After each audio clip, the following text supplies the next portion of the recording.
வணக்கம் நேயர்களே. இன்றைக்கி நான் செய்ய போகிற ரெசிபி வந்து பீட்ரூட்டும் சவுச்சவும் இதை ரெண்டையும் ஒன்றா சேர்த்து இன்றைக்கி ஒரு ரெசிபி செய்ய போகிறேன். வாங்க வீடியோக்குள்ளே போவோம். நேயர்களே, குக்கரை வச்சுருக்கேன். இதில் நம்ம கட் பண்ணி வச்சுருக்கேன் பீட்ரூட்டு போட்டுருவோம். அதோடு இந்த சவுச்சவையும் போட்டுருவோம். இதுக்கு வந்து இந்த பாருங்களேன், ஒரு 25 கிராம் அளவுக்கு பாசிப்பருப்பு போட்டிருக்கேன்.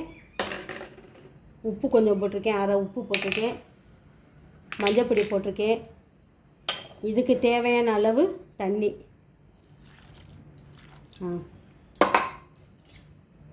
ஊற்றி எல்லாம் ஒரு கிளறி ஒரு விசில் இறக்கிக்கிடுவோம். இந்த பக்கம் அரைக்கிறது என்னென்னு பார்ப்போம். நேரில் அரைக்கிறதுக்கு 4 பச்சை மிளகாய் போட்டிருக்கேன். ஒரு அரை ஸ்பூன் சீரகம் போட்டிருக்கேன். சின்ன வெங்காயம் ஒரு 5 சின்ன வெங்காயம் போட்டிருக்கேன். தேங்காய் இந்த அளவுக்கு போட்டிருக்கேன், ஒரு சின்ன அளவுக்கு. இதை மிக்சியில் அரைச்சிடுவோம். நேர்களே, ஒரு விசில் வச்சு இறக்கியாச்சு. இந்த பக்கம் அளவான எண்ணெய் ஊற்றிருக்கேன், ஒரு ஸ்பூன் எண்ணெய் ஊற்றிருக்கேன். கடுகை போட்டிருக்கேன். கடுகு பொரிஞ்சோன்னா வெங்காயம் கருவேப்பிலை போடணும்.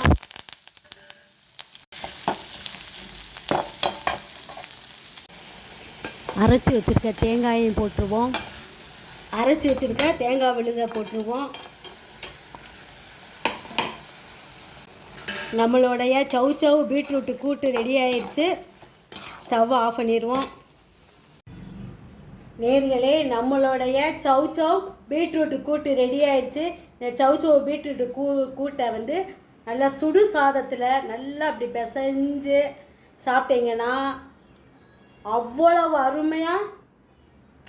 அருமையாக இருக்கும். சுடு சாதத்தில் பிசைஞ்சு போட்டு ஒரு அப்பளத்தை வச்சு சாப்பிட்டாலே போதும். நமக்கு வேறு எந்த காயும் தேவையில்லை. இதே வந்து குழம்புக்கும் யூஸ் பண்ணிக்கலாம். சாம்பார் சாதம், ரசம் சாதத்துக்கெல்லாம் சூப்பராக இருக்கும். சப்பாத்தி கூட சூப்பராக இருக்கும். இதே மாதிரி நீங்களும் செஞ்சு பாருங்கள். செஞ்சு பார்த்துட்டு லைக் பண்ணுங்கள், சப்ஸ்கிரைப் பண்ணுங்கள்.